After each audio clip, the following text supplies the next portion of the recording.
So for our base condition, I would just take a high number.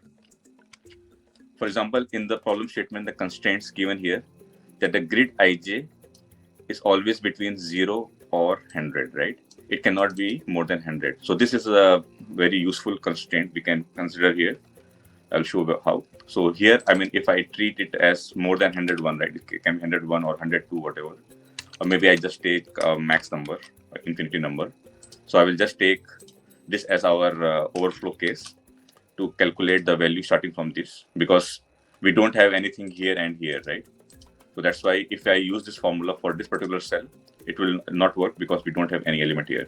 So I'm just creating some dummy values to make this formula work only for this cell as a base condition, and then we'll go further up where we will just use this for calculating the values, right?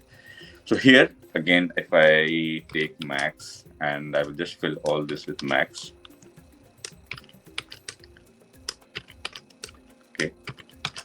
Now, I want to calculate the value of this, right? So it would be grid of ij, which is 1, plus minimum of this and this.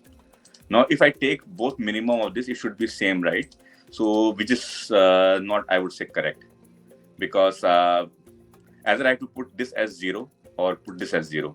Then this formula would be good. Because right now, this formula with max will not work. So I will just, we can choose either this or this. So I will just mark this one as 0. Now it works well.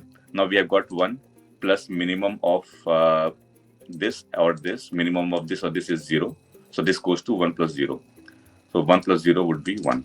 So I will just write 1 plus 0 is 1. So this is our dpij because we are already at this cell, which makes sense, right? If you are already here, the minimum path sum to this path is only 1.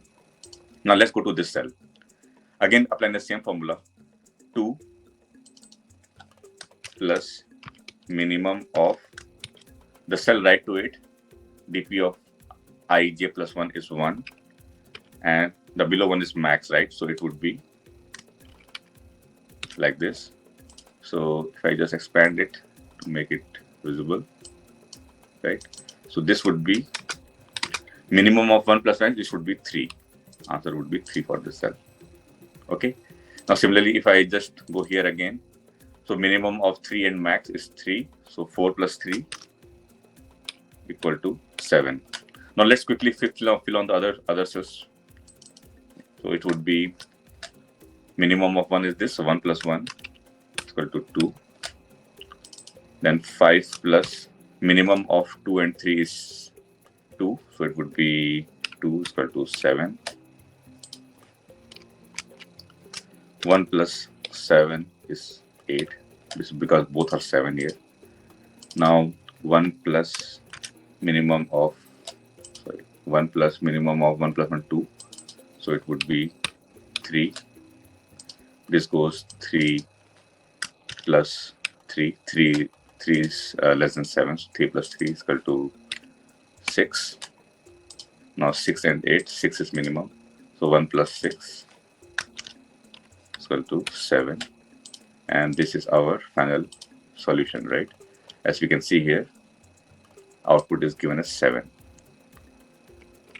So again, this was quite easy problem, and it's very much similar to what we solved in our previous problem for unique paths.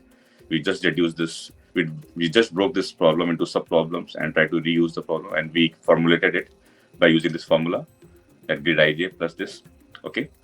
So this was all about this, the dynamic programming approach, and we are able to reduce this algorithm. Now we will implement this exactly same thing in Java in our next video and submit it in LeetCode. So see you all in the next video.